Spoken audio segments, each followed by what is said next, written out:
What is going on, fellow web developers? My name is Tyler Potts, and in today's video we're going to be creating this screen recorder. So here you can see we have this simple UI.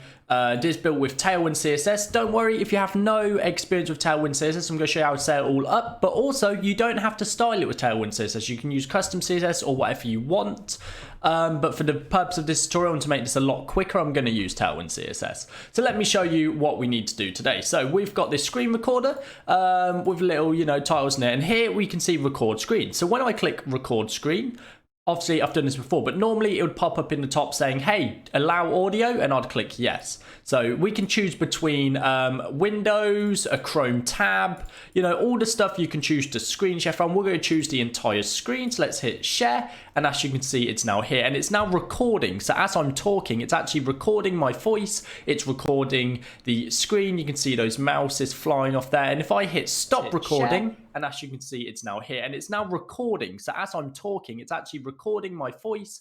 So as you can see there, hopefully you heard the audio. I'm not sure if it's coming up, but basically this video is now playing. I'm just going to mute this and replay it. As you can see, it plays. You can see the mouse cursor is being moved and it's all there. We can then also download this video. And as you can see down here, if I click open, this may take minutes. So I'm going to skip to when it loads. Recording. So as I'm talking, it's actually recording my voice. It's recording the screen. Okay, guys, if you're interested, you can get the code from GitHub over at Tyler Potts Dev, YouTube, JavaScript, screen recorder there, just in case I forget to put a link in the description. Hopefully it should be in there. If not, just moan at me in the comments and I will get that done. Anyway, let's get into the code.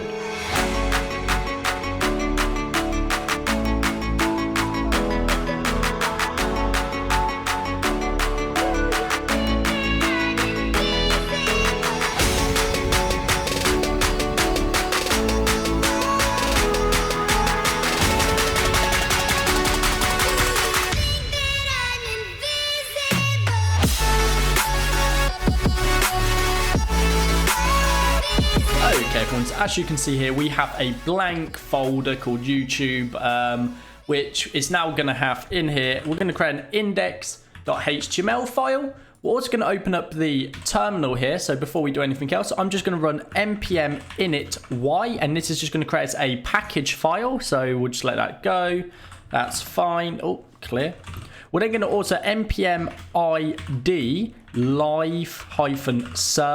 So guys, this is just so we can run this on a server. I'm pretty sure if you open it up from the file, it won't work. So you need some sort of surf function to actually surf this. So we're going to install live server. And don't forget to also install Tailwind CSS if you want to use it. If you don't, then you do not need to install it. Please do not worry about actually having to use Tailwind CSS if you don't want to. You can use any styling you wish. But for the purpose of this tutorial, I am going to use Tailwind CSS. Okay, guys, so that is now done. And if we go into our package.json, you can see our dependencies right there. Now, we're going to set up two different scripts here. We're going to set one called def, which is basically just going to be our, well, we could probably call it CSS. No, we'll call one def, which is going to start our live server. So what we're going to say is live server dot. And then we're also going to do no CSS inject. So this, because we're using Tailwind, if you're not using Tailwind, do not worry about this. But if you are using Tailwind, I recommend adding this because else you're going to have a few issues later on when it's trying to live. Obviously, it won't cause any issues to your actual app, but for the purpose of speed and refreshing, I recommend doing it. Anyway, and the next one is going to be CSS, which is going to be we're going to say Tailwind CSS, and then we're going to say I for input, and we're going to say source, and we're going to have a file called tailwind.css, which is going to compile into a folder called distro, which is going to say we can call it main.css. Normally I'd call it Tailwind CSS as well, but for the purpose of this, I'll call it main.css, so you can easily see between the two. And perfect. We're also then going to run npx tailwind css init. Now this should create us a Tailwind config. Again, if you're not using Tailwind, don't worry about this. But in here, we're just going to go font family, and I just want to make sure my sans fonts are currently set to Fira, sans, and sans serif. just like that.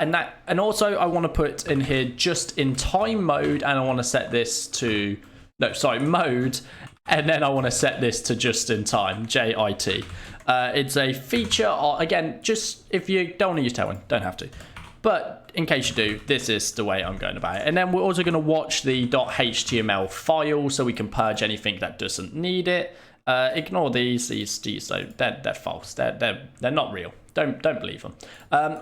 And here we go. That's all we're doing for the Tailwind config. I just wanted to set our font in there just so it looked a bit good, didn't look bad. And then here you go. Well, we've got our package.json file all set up. So let's create our source folder, and inside there, let's create our tailwind.css. We're then going to say at tailwind. Oh, that's not an at symbol. At symbol is on the other side, Tyler. Tailwind, and we're going to say base at tailwind components. I think I need that. Yeah, I need those. At tailwind utilities, and I think that's it. Is there any more tailwind variants? No, that's fine. Just in time mode will actually override all these anyway, because you know tailwinds. That's tailwind for you. So that's fine. That's all in there. Now what we can run in the bottom is npm run, and we can say CSS, which is then going to compile our CSS. You can see it's done. If we go to our dist, you can see there is a bunch of code in here, but it's only actually 500 lines because it's only using the classes we have in here, and we have no classes. So you can see here, it's not adding any classes to our CSS yet. But we also need to add in here watch, because I've just realized we're going to want to refresh and keep editing our code, and we need to actually watch the file and not just, So if we make any changes to index.html, we need this to rerun. So what we're going to do is we're going to say npm run CSS again, and this time you should see it says rebuilding done. And if we go in here and we start editing this file, you can see it rebuilds itself at the bottom. We can call this surfer or screen recorder, not surfer recorder. Screen, that's a different video, I bet. Screen recording, screen recorder. We then want to link our distribution main CSS file. And inside of the body, what we're going to do is, well, first we're going to add a class to this. And this class is going to be equal to background gray 800 and text white. Now hit save, and you can see that's going to build. So I just want to show you how Tailwind works. In here, if we just scroll to the bottom, you're going to see those classes have now been added. So it's only going to use the classes we need, which keeps it super small and super awesome. Just, plug in Tailwind here. Tailwind, you need to, give me a shout out. Anyway, we're going to have a header, which is going to be background gray 900. And inside of this, we're going to say .container .mxauto, and that is it for that. We're then going to have in here, we're also going to have a flex justify center, item center, and also padding Y4. So now, as you can see here on the left here, if you ever want to know what CSS is actually doing, it's doing it here. So you can see it all there. So there we go.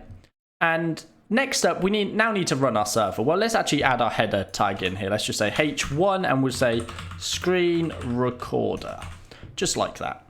And now we're going to create a new area over here, and we're going to run npm run, and we're going to say def, which is going to start our development server. It's going to open it up, and as you can see, this is what we currently get. So let's just quickly add all the classes to this. We're going to say class, and we'll say text to Excel, font bold. Oh, black. I mean, we could have stuck with black, but it's fine. And then uppercase. There you go. That should be looking. If we refresh. Refresh. Are we good? Are you going to work? You're not working? You don't want to work? You don't want to refresh? It's fine. We'll deal with you in a minute. Okay, in header, we're going to have a main class with, a main with .overflow hidden. And then inside of here, we're going to have a container.mxauto, and also a padding Y of 8 and a padding X of 4. Do that. And then we can have a H2, which will say video recorder. And there we go. That's that. Let's just give this a little class. We're going to set the class to this to be text XL. We'll give it text gray 500, and then we'll say uppercase. We'll also say font light and MB4. Hit save, and there you go. That's now updated. Let's also close that sidebar there just so you can read this better. Also, if this text is too small, I apologize. I'll just zoom in now so you can actually see it a bit better. So underneath our H2, what we want to do is we want to get our video source. We want to give this the autoplay, and we also want to have the class of video feedback. Now this is going to be our selector, so we're going to be able to select this with the video feedback class. We're then going to also say background black, width full, height auto, and margin bottom 4. So there you go. You can see we've got a video there. We also need to give this a margin bottom of 4, just to push it down like that. And I think that is pretty good. Let's then give it some control. So what we're going to do is, well, that's perfect, except when we just need minus MX4 to give it some spacing. We're then going to say button with the class of start recording dot mx4, and let's just put in here start. We could probably just say start or start recording. I don't think it really matters. We can then say flex 1 because we want it to span. We're then going to use background gradients, and in Tailwind that's really easy. We just go background gradient from purple 500, no, let's do a 400, and then to pink 400. Save. That's looking kind of fancy. And then we want to have a padding of 4, so it's got some padding. We then will have an uppercase to be, well, we want it just to be uppercase, and then text large, font bold, transition, and then we also want to have a transition duration, so we're going to say duration 300, and then on hover we're going to say opacity 550, which is going to be half the, no, we're going to say 90 because we only want it to go down to 0.9. And then we're going to have the disabled class, which is going to say opacity 50. So if this is disabled, it will basically only show 50%. Now we're going to duplicate this button. We're going to also close off this div here. And instead of start recording, we're going to say stop recording. And we're actually going to set this class by default to disabled. And there you go. As you can see, we have a start recording button and a stop recording button, which is currently disabled. And we have a slight hover effect so we can see when we're hovering over a button. So there you go. So that's basically the styling of the actual video here. We now need to actually get the rest of this in. So underneath this flex here, this container, we're going to create a dot recorded video wrap dot hidden. So it's going to not actually be visible at first. We're then going to have a h2. We're actually just going to copy this h2 because it's going to be the exact same class. And in here, we're just going to say recorded video. So we'll say record, download your video. We'll do that. I think that makes sense. Also, let's remove hidden for now so we can actually see it there. There you go. So we can notice I'm missing an MB of 8 on here because I want to push that all the way down. It's not going to load. It's fine. We'll just get it to work in a second. So we've got MB4. We're then going to have the video with the class of recorded video dot background black dot width full dot h auto, and finally MB8 again. Hit save, and there you go. Also, sorry, I said MB8, I meant MB4. And there we go, that's looking much better. Then underneath the video, we're going to have more buttons. So we're just going to copy this, paste that in, but we're going to remove one of the buttons. And we're also going to make it an anchor tag. And this one's going to be called download. And we're going to say download video because I think it looks a bit better. And then this is going to say download video. And we also need to add in here text center just because obviously it's now a thing. And I added that to the wrong thing. That should actually go on here. And there we go. So that should now show and we'll just add a href of nothing for now. We'll also make it disabled because we don't want to use it yet. There we go. Refresh. Let's just do like test. Nope, doesn't want to refresh for some reason. That's fine. So that should hopefully be pretty good now. It's looking good. Let's add back our class of hidden. And there you go. That's now not going to show until we actually have a recorded video. So that's all the markup we need. So you can see here, it's quite straightforward. There's not a lot to it in terms of HTML. But this is where it gets a bit more exciting. Inside of this, we're going to add a main.javascript file. Now, let's close the sidebar. And at the bottom here, I'm just going to say script source dist main.js, so we can actually link to this. And now this is where it gets fun. So we're going to be using the capture screen API or the get media API, and also we're going to be using the record media API. I think it's called record media API. It's one of the two. So we're going to set a few variables. We're going to set a stream, which is going to be by default equal to null. We're then going to get audio, so we're going to record audio separately. We're then going to get a mix stream, which is going to combine the two, but for now, again, we're just going to set it to null. We'll also get chunks, which is going to be our chunks of data, which will actually be equal to an array to start with. We then want to get our recorder, which will be equal to null. Our start button, which will be equal to null. A stop button, also equal to null. Again, there's a lot of different things here, but we're just going to get a bunch of them all set there. So we'll go start, stop. We then need a download button, which will be equal to null, although it's probably should be called download link. That's fine. And we'll get recorded video, which will be equal to null as well. And we can close that off there. So I think that's all the variables we actually need. And then once we've got that, we can create an async function. So the first thing we actually will need to do is we need to actually set up the stream. And by that, I mean we need to get our media devices. So what we're going to do, we're going to do a try and catch. And in the try, we're going to say stream is equal to, and then we're going to use await. So this is why we use an async, because we need to use await inside of here. And we're going to say navigator dot media devices dot get display media. So normally you would use get user media if you wanted to get the user, but we want to capture the screen. So we're going to say get display media video true, and then we're just going to end that there. So that should be hopefully good for that. We're then going to get audio, which is going to be await navigator dot media devices. Then this time we're going to say dot get user media, and we're just going to say audio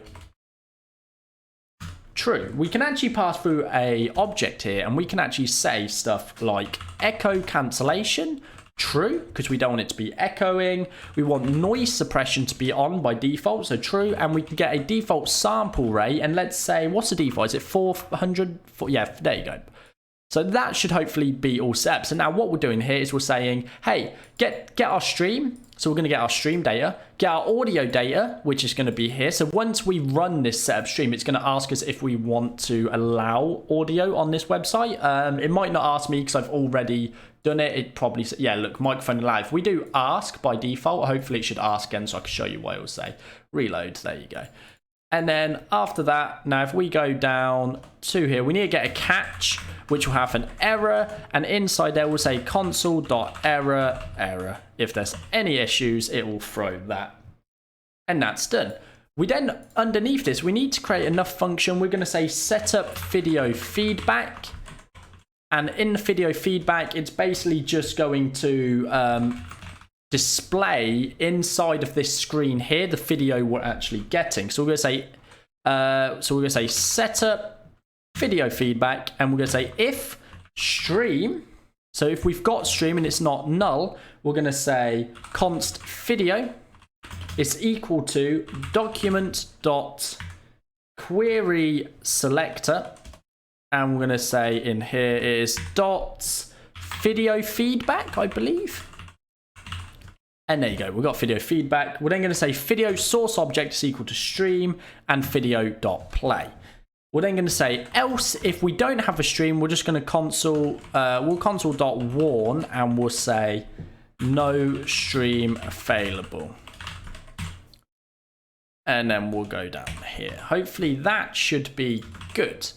Now let's just see if we can get the actual video displaying now. So what we're going to do is, before we start recording or anything like that, we're going to basically create well, here we'll say window. Underneath here we'll say window.addEventListener, and we're going to say, we're going to write load. We're then going to use just an arrow, simple arrow function. Delete one of those, give me one of those, bam, just like that. And we're going to say start button. I mean, there you go. That's all the buttons we actually need, but we do not need, well, we don't need that. That's not needed. Start recording, we do need those, but we are going to just pause. Well, we can keep start recording. And there you go. So let's have a look at these. Right, so start button is equal to document.querySelector start button. Is that what we called it? Start recording. So it's start recording. It was close. It was close. I assume stop recording. Download button. Did we call it download button or download video? I think it's download video. It is download video. Just got to make sure these are all right. Download video, and then recorded video is there, which is actually correct. Recorded video right there. Perfect. So now we have all of those inside of our variable. So that all set up. Great. So now we need to create a start recording function. So I'm just going to say function start recording. And inside of the start recording function, we've got to do a few things. First, we need to await for our setup stream to run. So we need this to actually be an asynchronous function. So we can actually call await, because if we don't do await, the stream may not work. And if we go stream and audio this time, because we need both, because obviously in this setup video feedback, we're not actually setting it up to get audio to play back, because else we'll hear the audio as we're recording. And I am not a fan of that. I hate it. I turn it off with my own videos so I can't hear myself talking, because it trips me up. So that's what, but in the actual recording session, when we actually record it, we need to have both. We're then going to create a mix stream, and this mix stream is going to be a new media stream, which is going to have an array, and this is just going to say ... stream dot, oh, that's not it, stream dot get tracks. And then we're going to say audio.getTracks as well. So as you can see here, let's just break this down so you can read it a bit easier. And what's going on here is basically we've got if stream and audio. We're going to mix our streams together. You know, don't cross your streams, but in this case, do cross them. We're going to get our video stream and our audio tracks basically and combine them into one media stream. We're now going to create our recorder. So we're going to say recorder is equal to a new media recorder, and we're going to pass in the mixed stream. We're then going to say recorder dot on data available, and then we're going to create a handle data available function. We're then going to create recorder dot on stop, and we're going to have a handle stop function. We're then going to say recorder dot start, and now we're going to pass through a number. Now this timer basically says, so we call this function here on data available, and now this tells us how many times we should call on data available. So we're going to say every 200 milliseconds we're going to create a new chunk and pass it into our on data available. You'll understand more once we actually create that function. So once that's recorder started, we're then going to say start button dot disabled is true and stop button disabled is false to flip them. And then we're just going to console.log, and we're going to say recording has started. Just like that. And now hopefully that should work. We also need an else here and just do console.warn no stream available. Now we could then say if no streams available, let's try get another stream. But for now, we're just going to leave it at that. Now under here, we want to create a new handle data function. So we're going to say function handle data available.